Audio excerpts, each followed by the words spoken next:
Bon, allez, cette fois j'ai oublié un peu les verres, et je te parle comme si on était au rad tous les deux. Tu bois quoi? Moi je suis au Perrier et j'y m'oblige. Mais prends ce qui te fait plaisir, d'autant que tu vas te faire un peu engueuler. Je t'explique. Je vois sur Facebook depuis 3 semaines maintenant que ça part en couille de partout. Moi je peux rien dire vu qu'ils m'ont coupé le sifflet pendant un mois, mais là je suis quasiment de retour. Et quitte à te fâcher, à toi aussi j'ai 2 ou 3 trucs à expliquer. D'abord, je crois qu'il va falloir se calmer un peu avec les postes anti-musulmans à tout bout de champ. Il peut pas y avoir un musulman qui pète à Bagdad sans que tu te bouches le nez à Paris en poussant des cris indignés. Dis-moi mon frère, ça t'arrive pas de péter un peu toi aussi? Tu crois que tes payes sentent bien meilleurs que les siens? Attends, je t'explique. Je suis pas devenu subitement suceur de bite halal, hein. Moi aussi, il y en a un paquet qui me gonfle et que je foutrais bien à la Méditerranée avec ou sans bateau. Il faut un peu faire le tri quand même. Vous me faites quand même un peu marrer, les Français. Vous passez votre temps, dans la vraie vie, à fermer votre gueule devant des petits enculés qui saccagent tout, traitent mal vos femmes ou vos filles, vous pourrissent les existences et vous mettent au piquet.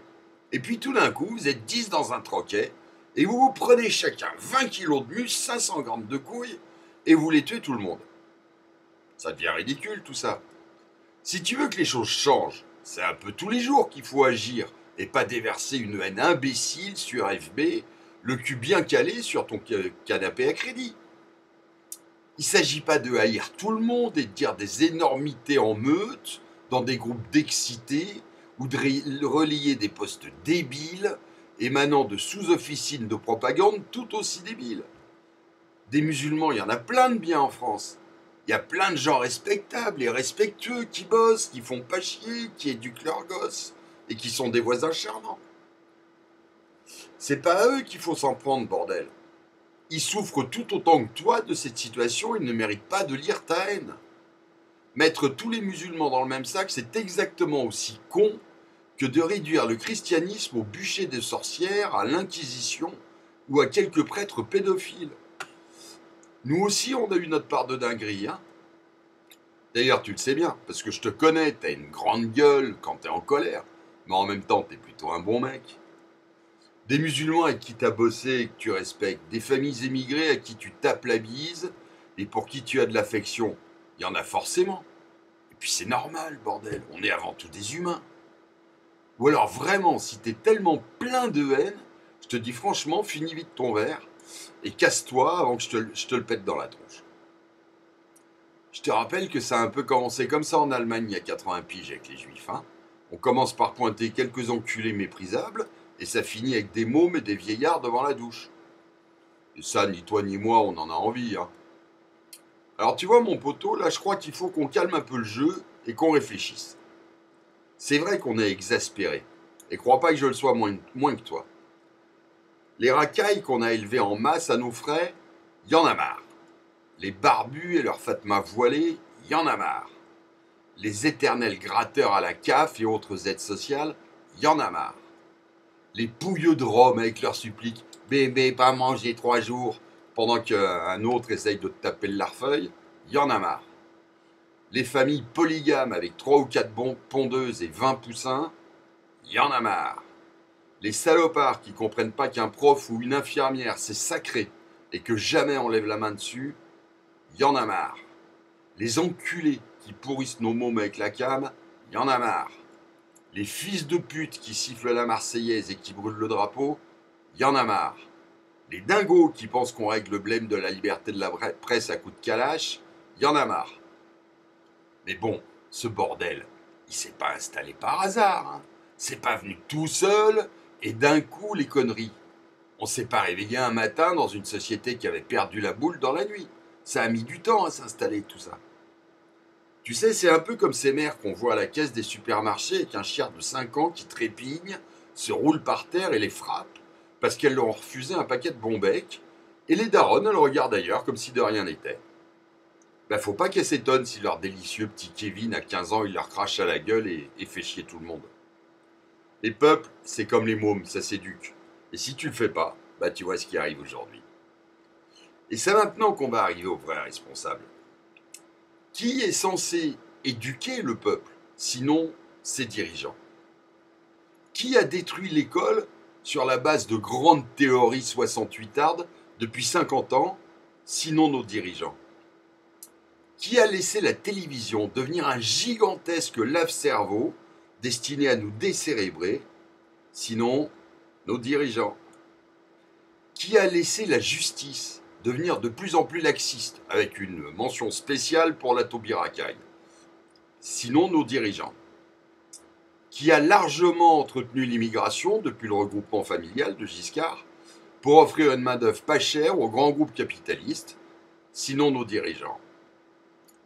Qui nous a foutus dans le merdier de l'Europe et de Schengen, sinon nos dirigeants? Qui nous a imposé l'euro sans prévoir la flambée des prix, mais pas celle des salaires, hein, sinon nos dirigeants? Qui a entretenu la fameuse dette au profit des copains banquiers, sinon nos dirigeants? Qui a inexorablement laissé s'effriter nos valeurs morales et notre identité culturelle au service de loges souterraines et d'intérêts supranationaux, sinon nos dirigeants? Qui nous a vendu la mondialisation comme une panacée économique et culturelle, sinon nos dirigeants? Qui n'a jamais eu la vue plus longue que les prochaines élections, sinon nos dirigeants? Qui est incapable de prendre de vraies décisions de bon sens sur l'arrivée massive de migrants, sinon nos dirigeants? Qui est allé foutre la merde en Irak, en Syrie, en Libye, en s'appuyant sur des dingos extrémistes, financés en sous-main par la CIA, sinon nos dirigeants? Bon, tu vois où je veux en venir? Les migrants, par exemple. C'est un vrai problème. Il faut trouver des solutions à la fois humaines, pour des gens qui fuient des pays en guerre et des situations insupportables, même s'il est évident qu'il n'y a pas parmi eux que de vrais réfugiés, tout en nous protégeant nous-mêmes. Mais c'est pas contre eux qu'il faut porter notre colère en premier. Eux, dans l'ensemble, c'est juste des pauvres gens qui espèrent améliorer leur vie et celle de leur famille. Notre colère, elle doit être contre tous ces enfoirés de droite comme de gauche, qui par leur politique irresponsable et à court terme, depuis 20, 30, 40 ans, ont fait qu'on se retrouve dans ce merdier aujourd'hui. Et franchement, si tu viens me dire que parmi le personnel politique, il y en a qui sont plus dignes de confiance que d'autres, tu me fais doucement marrer. Il n'y en a pas un seul qui a tâté du pouvoir, qui a bouffé à la bonne gamelle des ordres de la République, qui mérite encore notre confiance. Ces gens-là nous ont tous trahis, et il faut définitivement les remplacer. Et qui s'estiment heureux si on ne remet pas en route les tribunaux populaires et la machine à couper les caboches. D'ailleurs, j'y pense. Regarde l'expression personnel politique, elle dit bien ce qu'elle devrait dire. Le personnel, c'est à ton service, normalement, non? Regarde le Val Séneux, t'as vraiment l'impression qu'il est à ton service, ce mec? Et le Cahuzac menteur, et le Sarko bling bling, et le Flampa cuit, là, qui aime pas les sans-dents, et les odieuses Rachida, Najat et consorts. Enfin bref, depuis une quarantaine d'années, tu peux me citer quelqu'un à la tête de l'État, ou dans les assemblées, dont on peut penser qu'il est pur, désintéressé, et uniquement passionné par le destin de la France? T'as pas l'impression que leur ambition à tous, c'est juste de clapper à la gamelle ou de tout faire pour y revenir quand ils ont été virés? Alors tu vois, moi je te l'ai déjà dit, je suis leader de rien du tout. Mais si je t'ouvre un peu les yeux, si je te donne quelques cartes pour réfléchir un peu mieux, bah j'aurais fait le job. À mon avis, et t'en fais ce que tu veux de mon avis, hein, c'est à la racine du mal qu'il faut s'attaquer, pas aux symptômes. Et l'origine du problème, il est dans tous les enfoirés qui prétendent nous diriger ou nous représenter depuis un demi-siècle, et puis bien sûr dans leurs copains capitalo-banquiers, capitaines d'industrie de mes couilles, qui n'ont qu'une idée en tête, faire tomber la monnaie pour les actionnaires en ayant strictement rien à foutre des travailleurs, du pays et des Français. Nos soi-disant élites sont pourries. Va falloir renouveler tout ça et leur demander de laisser la place gentiment avant qu'on leur donne un peu d'élan. Mais pour ça, on va devoir un peu cogner du poing sur la table et arrêter de nous laisser faire. Va peut-être même falloir te rappeler que tes couilles, elles peuvent te servir à autre chose qu'à grimper Simone après le porno sur Anal+. Et puis, il faut que tu arrêtes de penser que tu es tout seul et que si tu bouges, tu vas te retrouver comme un con au milieu de personnes.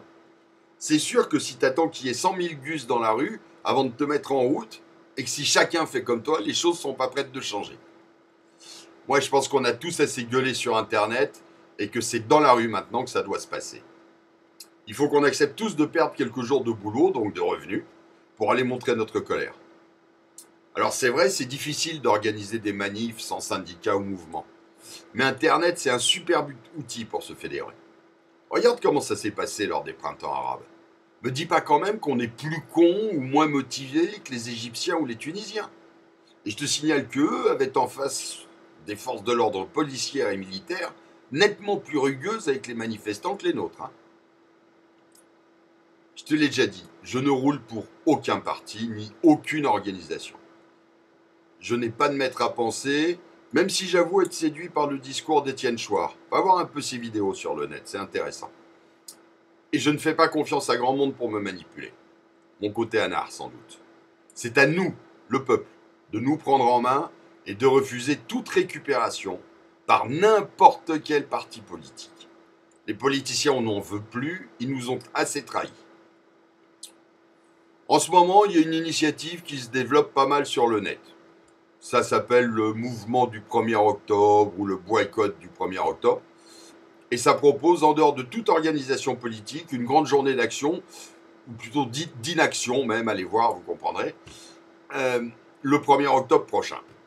Je ne sais pas si le truc va prendre ou si ça va faire pchit, comme disait Chirac. On peut toujours essayer, non ? Va donc voir un peu ce qu'il propose et pourquoi pas tenter le coup. Enfin moi, le 1er octobre, mon resto sera fermé et je serai sans doute à Paris ou ailleurs pour gueuler. Toi, tu fais ce que tu veux et si tu bouges pas, c'est dommage. Voilà mon poteau, c'est tout pour aujourd'hui. Sois gentil, réfléchis un peu à tout ça, motive-toi, sois un peu utopiste même. Tu verras, l'utopie, c'est un des meilleurs moyens pour pas devenir un vieux con. Et fais tourner la vidéo. La bise.